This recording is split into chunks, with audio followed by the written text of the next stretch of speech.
Today is Tuesday, April 20th, 2010, and we are interviewing Robert McQueen at Bettendorf High School. Robert is 67 years old and he was born on July 13th, 1942. My name is Megan Nichols. My name is Rachel Gomez, and we are the interviewers. Robert is my grandpa. Could you state for the recording what war or branch of service you served in? I served in the Navy, and I was in Vietnam War. What was your rank? I was when I was in the war, I was a YN3, a Yeoman Third Class, and then when I got out, I continued on in the Navy Reserve, and I eventually retired as a cryptologic technician, First Class. Where did you serve? Okay, I served on board the USS Galveston and USS Long Beach. I was a part of Commander Cruiser Destroyer Flotilla 9, or Com Crudez Flot 9. I worked on an admiral's staff. And then after I got out of active duty, I continued on in the Navy Reserve, and I was at many different places then. Headquarters Washington, D.C. for the Naval Security Group, and I was in Sincus Navure in London, which is Commander U.S. Naval Forces Europe. All right. Why did you choose the Navy in the first place to enlist? Well, I had some friends that were in the Navy from high school, and I had my wife's brother-in-law was in the Navy, and so they were all talking up the Navy, and I just thought that I liked the Navy the best. I was raised in a small town, and I wanted to go out and see some of the world. Yeah. Thought the Navy was going to be the best way to do that. Makes sense. Why did you join? What made you want to enlist? Well, at that time there was a draft that was in the draft. I had my draft letter in the mail, so I would have been going into the Army. And I knew that I didn't want to go into the Army, so I quick joined the Navy. That makes sense. Do you recall your first days in service? Yes. What it felt like? Yes. First few days of service were in boot camp, in Great Lakes Naval Boot Camp in Chicago. And it was a different kind of a life. Was it hard? It wasn't really hard for me. There was a lot of physical activities that a lot of the guys had trouble with, and I did not. And the classroom seemed like they were fairly easy for me too.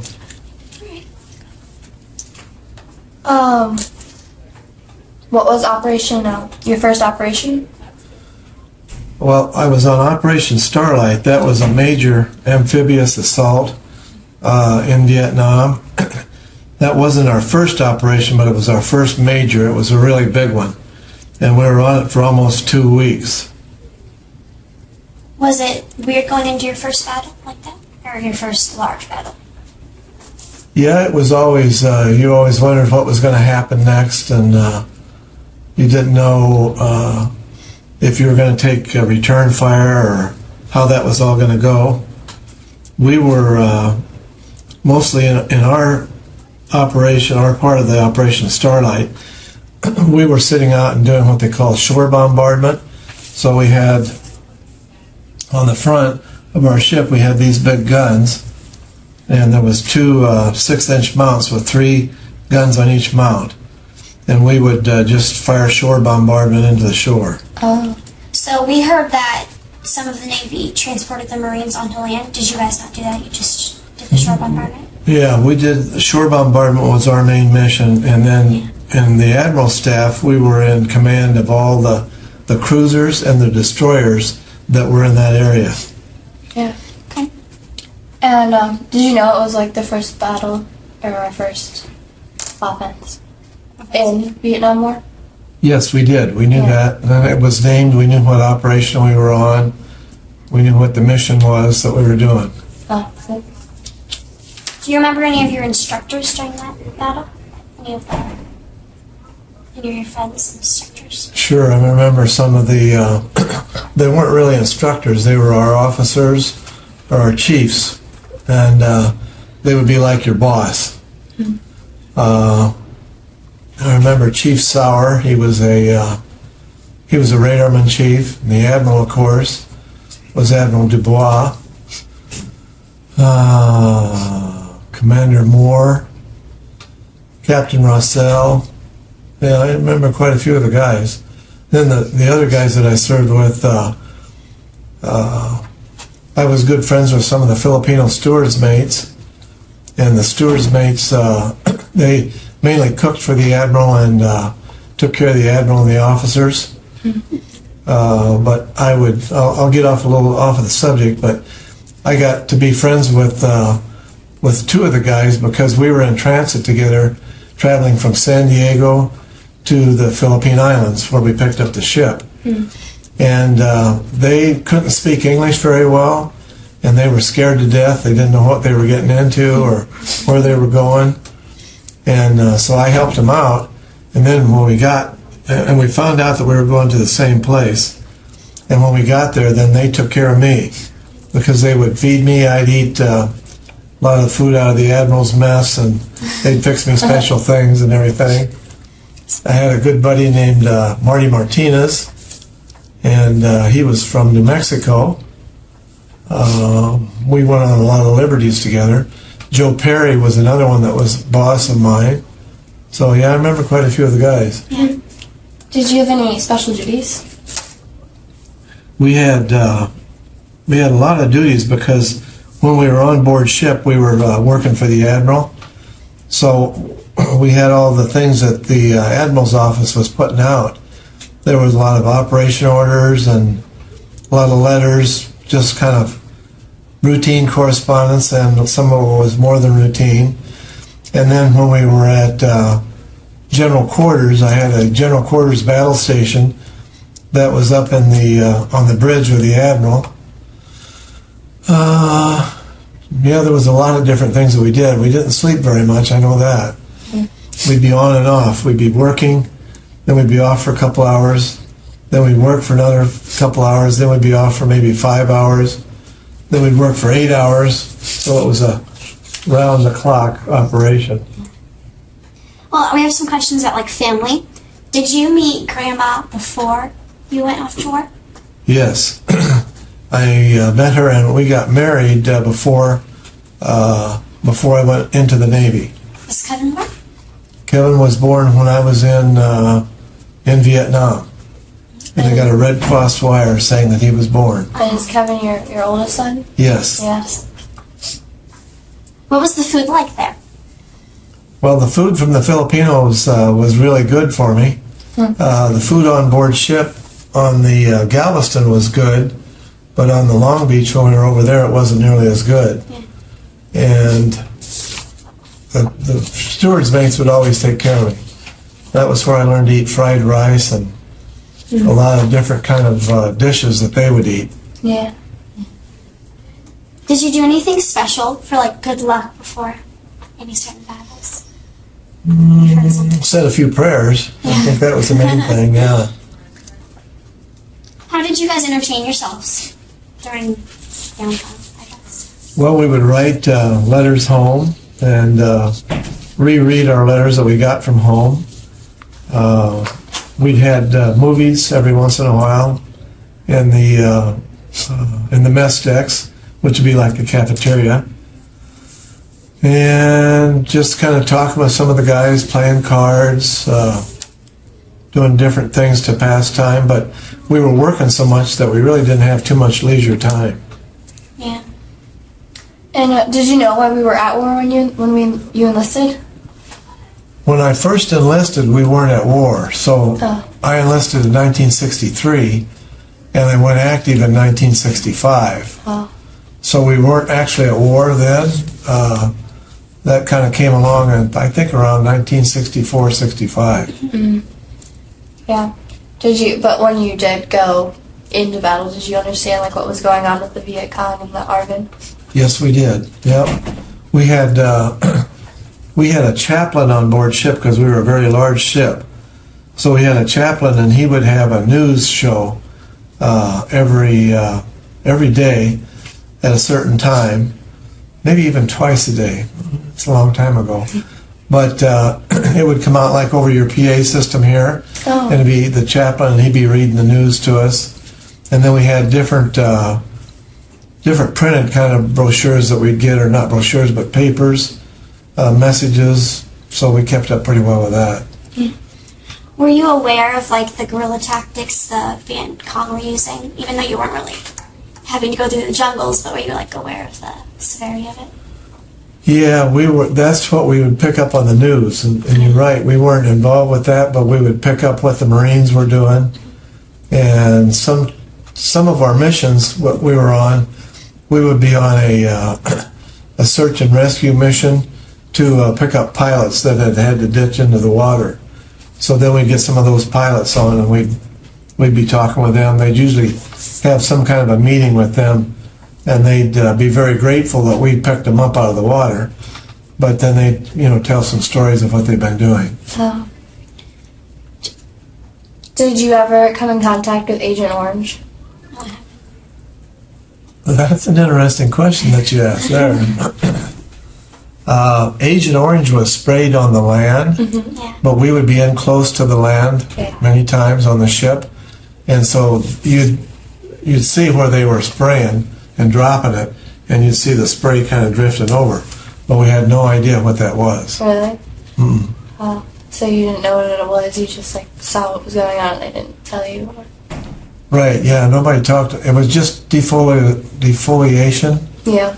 and we didn't know what chemicals it was or anything like that, or that it was dangerous. Yeah. What kind of boats did you man besides, or ships did you man besides the one you showed us? Thank you, Megan, for correcting that. Well, I was on 2 cruisers, I was on an aircraft carrier, and I was on several destroyers. And that was because I was with the Admiral. So the Admiral would travel to some different ships for a meeting or something like that, and I'd be along with him. See, do you recall any like very humorous events that happened? Just any unusual things?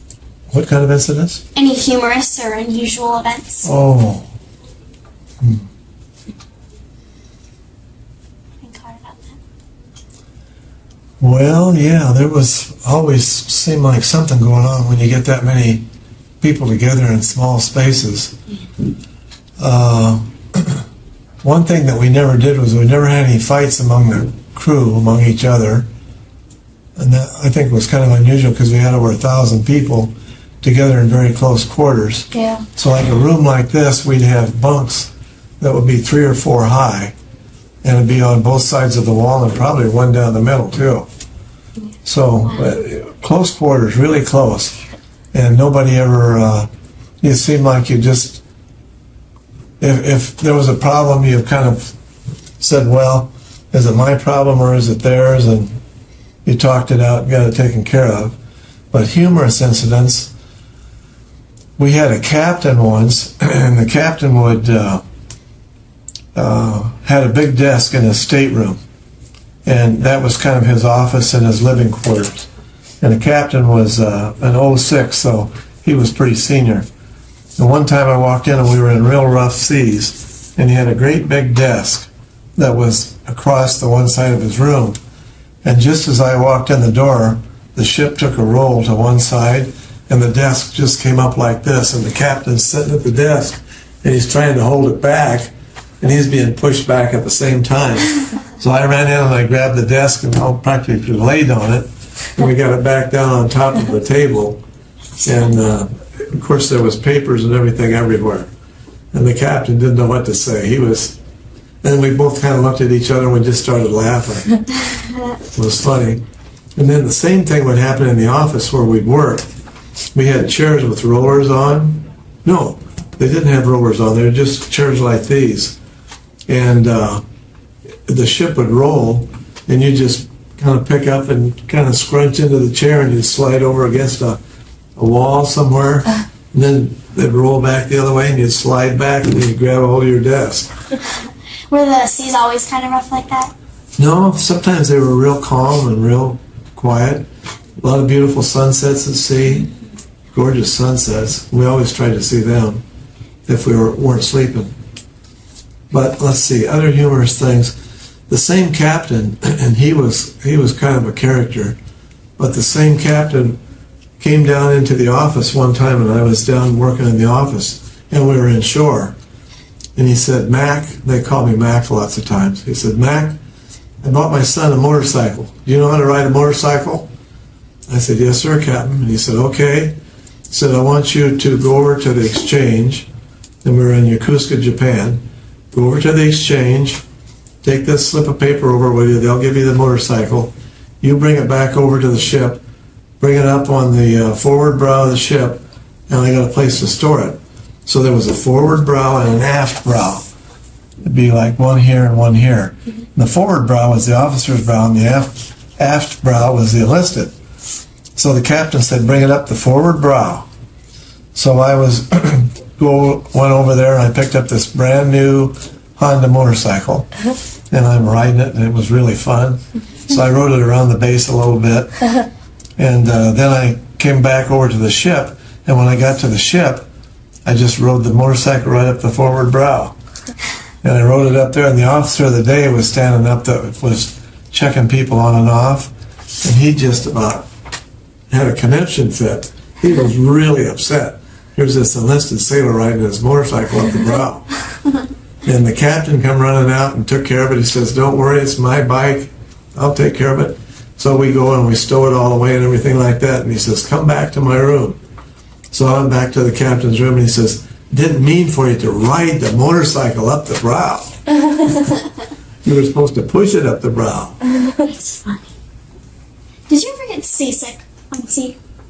No, a lot of the guys got seasick. I never did once get seasick. That's good. And we were in some really rough seas coming home one time in December, and people were sick all over the place, and I never did get sick.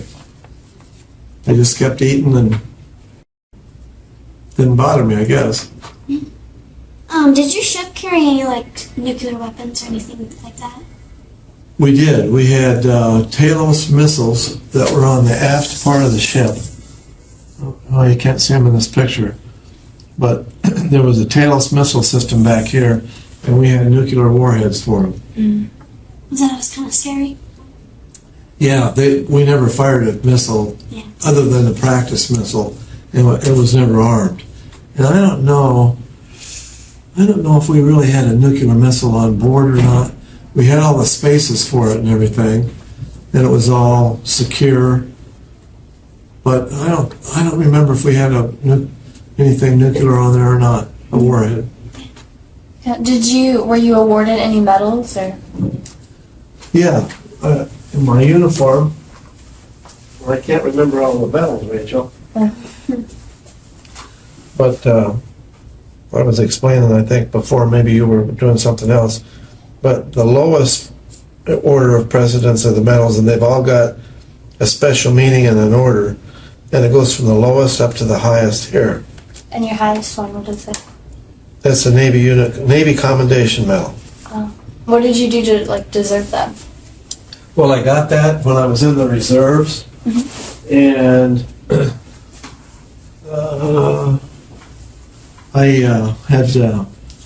we were on a special kind of a mission, and I worked some extra hours and come in on my own and did some things and organized how we were collecting and how we were going to present it and everything.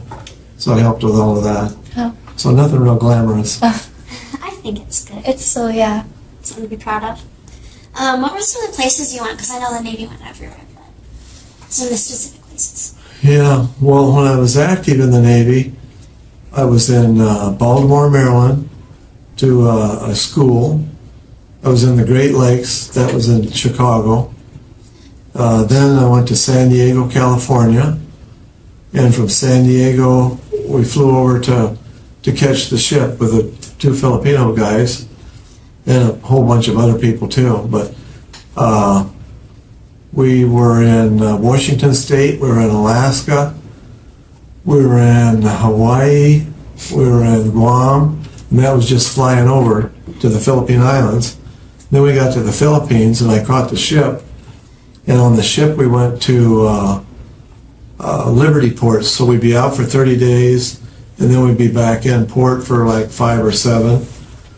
And I went to Hong Kong and Yokosuka, Japan, Tokyo, Japan. Just missed going to Australia one time. What was your favorite place that you went? Probably Hong Kong. Yeah. Why? Why's that? It was big and exciting, and there was a lot of things to do, and there was one place called Victoria Peak that we used to like to go up to, and you rode a tram and you went up to the top, and then you could go up the top and you could have a beer, or you could have, a little lunch or something like that, and look out over the city and the harbor and out to the Pacific Ocean. Mm-hmm. And it was real pretty at night. We went up a couple times at night. And I was in San Francisco, Los Angeles, or Long Beach, because I was a West Coast sailor. Then when I got out and went into the reserves, then every year, at least for 2 weeks, sometime during the year, you went someplace else for training. Mm-hmm. So I was in Washington, D.C., I was in London, I was in Stuttgart, Germany, I was in Puerto Rico, I was back in Baltimore, Maryland, at a place called Bainbridge, Maryland. Oh, that's probably pretty well it. There's a few more. Yeah. California, a lot of places in California. One place that was called Skaggs Island, California, that was right in wine country that I enjoyed. Do you recall the day your service ended and you got to come home? What was that like? Yes. The first cruise that we took, and that was when I was on the Galveston, and we were on Operation Starlight. We came home on December 18th, 1965. Was it like big homecoming? Were you happy to be home? Yeah, I was real happy to be coming home. And Pat, my wife, and my mom and dad, and Kevin, my son, were at the ship to meet me. And there was like thousands of people out on the pier. And I told her where I was going to be standing on the ship. So I described it in great detail where I would be. And she was just going to be standing out in this crowd, so I didn't know, where she would be. And I was standing on the ship, and we were coming in and we were docking and doing all the line tying up and all that, so it takes quite a while to tie up a big ship like that. And I saw this woman standing out there with a kid in a snowsuit in California and holding him up like this, and it was Pat and Kevin. That's cute. So I spotted him. She put him in a snowsuit so you could spot him? Or? No, it was December in Iowa, so you'd get up in the morning and put him in a snowsuit. But it was probably, 65, 70 degrees out there, so yeah, the poor kid was roasted. How old was Kevin? He was 5 months. Aww. Yeah, first time that I saw him then. What's an E6? I know that you said that was your highest rank. Yeah, the enlisted ranks all begin with a prefix E for enlisted, and so it goes E1, 2, 3, 4, 5, 6, and E9 is the highest. And then officer kind of does the same thing. It starts out with an O, and it goes O1 to 06, 07, 010. Okay. So you're up there.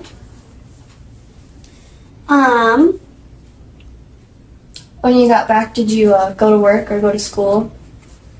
When I got out of the Navy, I was working at Alcoa before I enlisted in the Navy. So when I got out, I had a job waiting for me at Alcoa.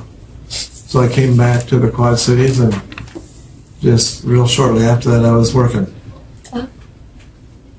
Otherwise, we probably would have stayed in California. Did you like it there a lot? Yeah, we did. Mm-hmm. I would have lived in California. Yeah. Did you continue any of those relationships you made on the boat? No, I didn't. We were so scattered out that once we all got out, we had a hard time staying in touch. Today, it would be a lot different because of the computer, but we didn't have the computers in 1967 that we do now. Did you join any veterans organizations? Yes, I'm in several Navy organizations, more kind of things that do lobbying for veterans' rights and things like that. So were you in the war for only 2 years? Yes, You said, yeah. 65 to 67. And I was actually back over again. I was there in 65, then I was back again in January to March of 1967. Do you attend any reunions for veterans? No, I don't. No. The ships have a lot of reunions, but because I was on an admiral staff, there's a small group and they just don't have reunions. Oh, I see. How did your service and experiences affect your life? Oh. Well, it broadened me quite a bit because of all the travel that we did and all the different places that we went to. The town that I lived in as a boy growing up was 500 people. So when I went out into the world and saw all kinds of different people, it really, really opened my eyes. And I think being with the Filipino kids on the way over to the ship was probably the first big experience for me, with people from a different nationality, different country, different language, yeah. And they don't speak Spanish. You would think maybe they speak Spanish, but they actually speak a language called Tagalog. And they were teaching me some Tagalog so I could converse a little bit with them. Does your military experience influence the way you think about war at all? Yeah, I think it probably did. Yeah. In two ways. One way, I understand war, that we need to have some wars, I guess. We need to have times when we defend ourselves or other people. But I just hate to see that we've got all of our people at war now and dying and coming home all blown up and stuff like that. That bothers me a lot. Yeah, I bet. Do you feel that we won the war? The Vietnam War? Yeah, we just kind of said we won and we're out of here. We know we didn't win the war. The Viet Cong really, they won the war. Yeah. Was your boat ever, did the Viet Cong have boats out there with you?